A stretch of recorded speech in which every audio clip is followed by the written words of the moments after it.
خارزم شاہ وہاں سے ایک جزیرہ میں جا کر پناہ گزین ہوا۔ یہاں اس کے پاس خبر پہنچی کہ مغلوں نے قلعہ قارون واج فتح کر کے خزائن و اموال اور اس کے اہل و عیال پر قبضہ کر لیا ہے۔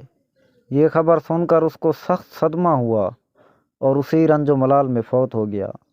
جن کپڑوں کو پہنے ہوئے فوت ہوا تھا انہی میں دفن کر دیا گیا۔ کفن بھی میسر نہ ہوا۔ اب مغلوں نے تمام خراسان و ایران میں ادھم مچا دی اور قتل و غارت سے قیامت برپا کر دی۔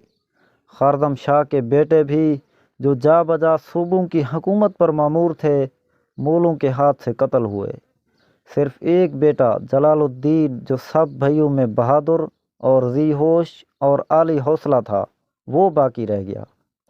اس عرصہ میں بخارا، سمرقند وغیرہ مقامات کو مغلوں نے فتح کر کے خراسان میں ہر مقام پر خون کے دریا بہانے شروع کر دیے۔ آخر ربیع الاول 617 ہجری میں چنگیز خان نے جیحون کو عبور کر کے بلخ و ہرات میں قتل عام کیا۔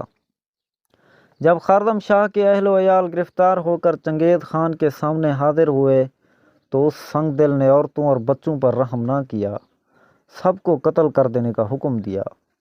بلخ و ہرات کے بعد نیشاپور، مایندران، رے ہمدان، کم، قزوین اور دبیل اور تبریز، تفلیس، مراغہ وغیرہ میں مغلوں نے اس طرح قتل عام کیا کہ بچوں، بوڑھوں، عورتوں کو بھی امان نہیں دیا۔ مخلوق الہی کے اس طرح قتل ہونے کا تماشا اس سے پہلے چونکہ کبھی نہیں دیکھا گیا تھا، لہذا عام طور پر مسلمانوں کے دلوں پر مغلوں کی ہیبت چھا گئی اور نوبت یہاں تک پہنچی کہ مغلوں کی ایک عورت کسی گھر میں داخل ہو کر اس گھر کو لوٹتی اور کسی کو یہ جرأت نہ ہوتی کہ اس کی طرف نگاہ بھر کر دیکھ سکے یا زبان سے کچھ کہہ سکے۔ اہل ہمدان نے جو مغلوں کی تیغ بے دریغ سے بچ رہے تھے مجتمع ہو کر اور مغلوں کے عامل کو کمزور دیکھ کر علم میں بغاوت بلند کیا، اس کو قتل کر دیا۔ اس کے بعد مغلوں نے اہل ہمدان کو نہایت عبرتناک اور شفاقانہ طریقہ سے قتل کیا۔